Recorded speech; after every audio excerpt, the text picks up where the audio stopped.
Let's just clear the space. So, same deal. Let's have a reclining posture. So I'm using cross sections this way. Now I'm going to use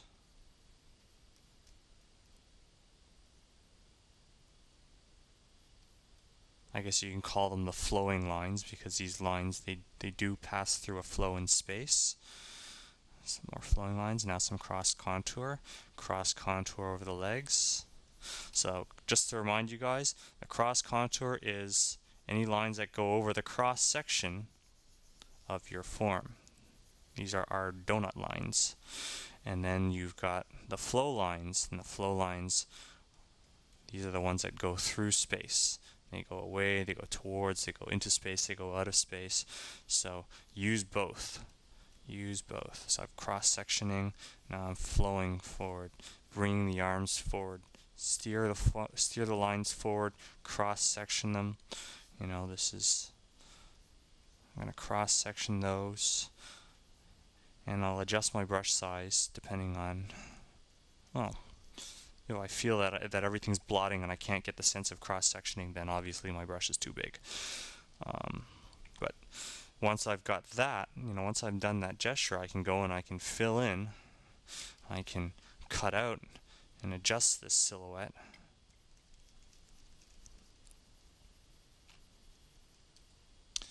And if the silhouette, you know, need the silhouette to read properly, so I go in and I trim. You can trim into the silhouette and trim out. Use your black and white.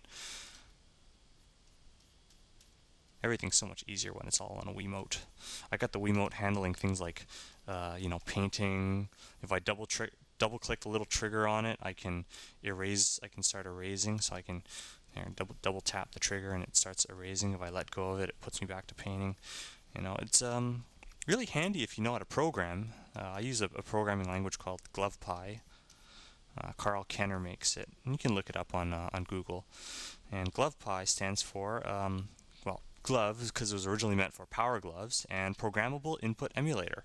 So it emulates keyboards and mice and joysticks and whatnot, and it's an excellent piece of free software out there. So you guys should really hit that up and get that software and learn how to program, because the thing is that if you're using a computer to paint, then instead of using brushes, then essentially, well, somebody had to invent, you know, the brush, the real brush. Someone had to invent real pencils and get the idea to pour, you know, graphite into wooden cores.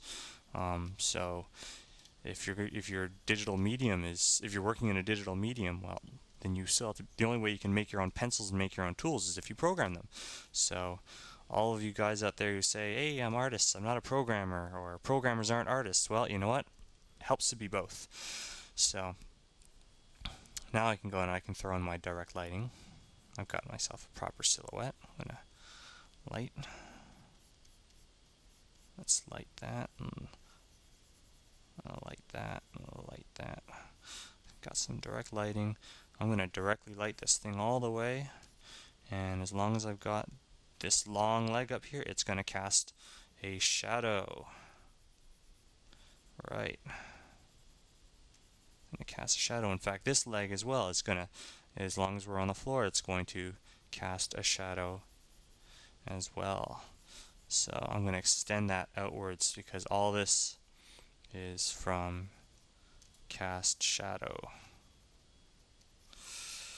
Now I can go and I can throw in my indirect lighting to help separate this from the cast shadow. Same thing with the head. The head's going to catch a bit of indirect lighting, and oh, I mustn't forget that it is also going to catch some direct lighting as well. We have a bit of indirect lighting to help separate that from the cast shadow on the floor. And the whole back. The head's going to cast a shadow. See that big dark shadow region? It's going to cast a shadow, but the back is going to catch a lot of direct light. And I guess things are getting a little lost here. You know what? If things are a bit lost, sometimes what you have to do is actually have to just stop painting for a second, maybe deal with the other areas, but stop painting for a second and think about the situation. My problem is right here. You know, I've got this big old triangle here. I know I've got a head here with cast lighting. I've got this big black triangle. What I have to do is, when I have a problem situation like this, I have to think of a number of things. First of all, I have to think of the form. I have to think of the surface form. So it may involve me having to go in there and draw a bit of surface form. Oh, you know what that is? That's rim lighting. That's really what it needed. It needed some amount of separation. So,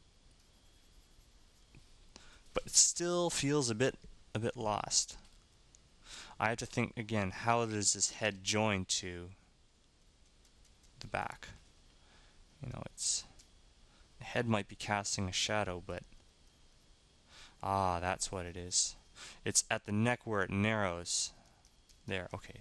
So I had to fix my cast shadow. That was the problem, and I have to fix up this this rolling surface, the direct rolling surface angle.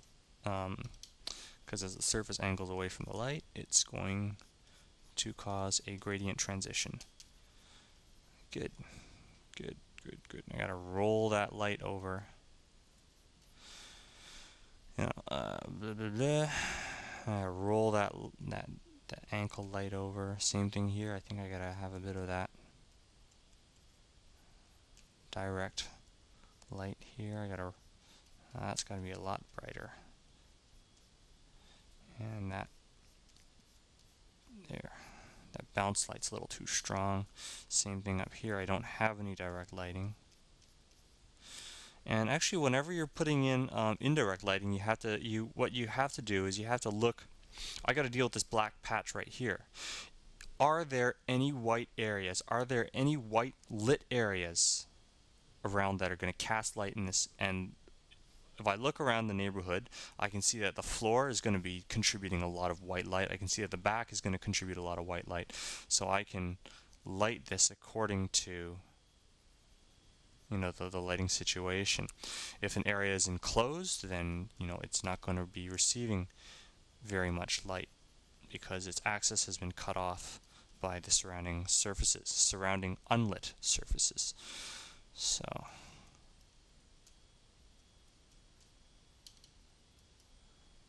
okay, pretty cool, eh? Yeah, actually, you know what? Maybe I'll stop here because I want to put on another lesson. So I'll catch you guys later. Thanks.